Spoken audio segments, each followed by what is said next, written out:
কিয়ামতের ওই কঠিন ময়দানে 7 শ্রেণীর ব্যক্তিকে রব্বুল আলামিন তার আরশের নিচে ছায়া দিবেন।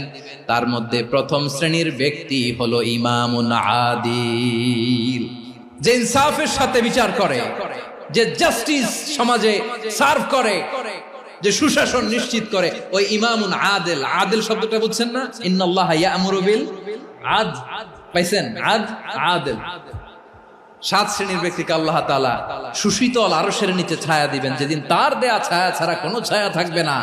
এর প্রথম হচ্ছে ইমামুন আদিল, ন্যায়পরায়ণ শাসক। চিল্লায় বলেন সুবহানাল্লাহ।